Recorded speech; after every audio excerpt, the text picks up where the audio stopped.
Israel പ്രധാനമന്ത്രി Benjamin നെതന്യാഹുവിന്റെ സർക്കാർ ഗാസയുടെ പൂർണ്ണ നിയന്ത്രണം ഏറ്റെടുക്കാനുള്ള അതിതീവ്രമായ നീക്കങ്ങളുമായി മുന്നോട്ടു പോവുകയാണ്. ഇതിന്റെ ഭാഗമായി നെതന്യാഹു മന്ത്രിസഭാ യോഗം വിളിച്ചു ചേർത്ത് അധിനിവേശത്തിനുള്ള തന്ത്രങ്ങൾ ചർച്ച ചെയ്യാൻ ഒരുങ്ങുന്നു. മന്ത്രിസഭയുടെ അനുമതി ലഭിച്ചാൽ സൈനിക നടപടികൾ അതിവേഗം ആരംഭിക്കുമെന്നാണ് റിപ്പോർട്ടുകൾ. ഈ നീക്കത്തിന്റെ പ്രധാന ലക്ഷ്യങ്ങളിലൊന്ന് ഹമാസിനെ പൂർണ്ണമായും ഇല്ലാതാക്കുക എന്നതാണെങ്കിലും തടവിലാക്കപ്പെട്ടവരെ മോചിപ്പിക്കുന്നതിനുള്ള സമ്മർദ്ദം വർദ്ധിക്കുക എന്നതും ഇതിൽ ഉൾപ്പെടുന്നു.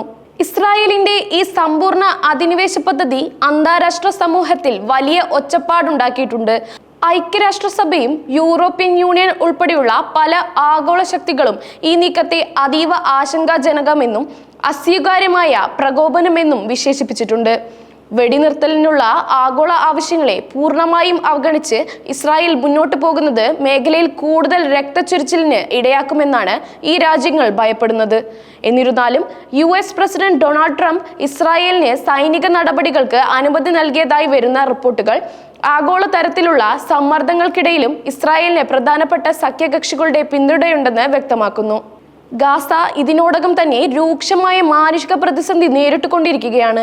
ഇസ്രായേലിന്റെ തുടർച്ചയായ സൈനിക നടപടികൾ കാരണം ആയിരക്കണക്കിന് ആളുകൾക്ക് ജീവൻ നഷ്ടപ്പെടുകയും ലക്ഷക്കണക്കിന് ആളുകൾക്ക് ഭവനരഹിതരാകുകയും ചെയ്യുന്നു. ഭക്ഷണത്തിന്റെയും വെള്ളത്തിന്റെയും വൈദ്യസഹായത്തിന്റെയും രൂക്ഷമായ ക്ഷാമം മേഖലയിൽ പട്ടിണിയും രോഗങ്ങളും പടർന്നു പിടിക്കാൻ കാരണമായിട്ടുണ്ട്.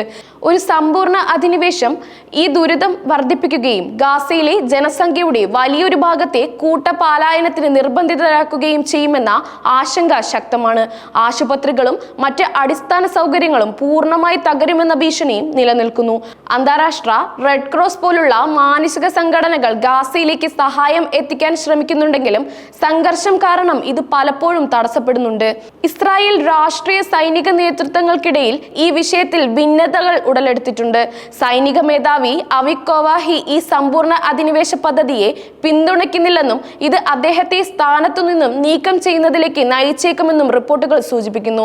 ഗാസയിലെ ദീർഘകാല സൈനിക സാന്നിധ്യം ഇസ്രായേൽ സൈന്യത്തിന് തന്നെ ദോഷകരമാകുമെന്നും ഹമാസിന് ഇത് കൂടുതൽ ശക്തി നൽകുമെന്നും സൈന്യത്തിനുള്ളിൽ ബലഹീനത വർദ്ധിപ്പിക്കുമെന്നും കമാൻഡർ ഇയാൽ സമീർ ഉൾപ്പെടെയുള്ള ഉന്നത സൈനിക ഉദ്യോഗസ്ഥർ മുന്നറിയിപ്പ് നൽകിയിരുന്നു. ഈ ആഭ്യന്തര ഭിന്നതകൾ ഇസ്രായേലിന്റെ യുദ്ധതന്ത്രത്തെ എങ്ങനെ ബാധിക്കുമെന്നും നിരീക്ഷകർ ഉറ്റുനോക്കുന്നു. ഗാസയുടെ സമ്പൂർണ്ണ അധിനിവേശം മേഖലയിൽ ദൂരവ്യാപകമായ പ്രത്യാഘാതങ്ങൾ ഉണ്ടാക്കും. ഇത് ഇസ്രായേലും പലസ്തീനും തമ്മിലുള്ള ബന്ധം കൂടുതൽ വഷളാക്കുകയും ദശാബ്ദങ്ങളായി നീണ്ടു നിൽക്കുന്ന സംഘർഷം പുതിയ തലങ്ങളിലേക്ക് എത്തുകയും ചെയ്യും. ഭാവിയിൽ സമാധാനപരമായ ഒരു പരിഹാരത്തിനുള്ള സാധ്യതകളെ ഇത് തടസ്സപ്പെടുത്തുമെന്നും ഭയപ്പെടുന്നു. കൂടാതെ ഈ നീക്കം മറ്റ് പ്രാദേശിക ശക്തികളെയും സംഘർഷത്തിലേക്ക് വലിച്ചിഴയ്ക്കാനുള്ള സാധ്യതയും തള്ളിക്കളയാനാകില്ല.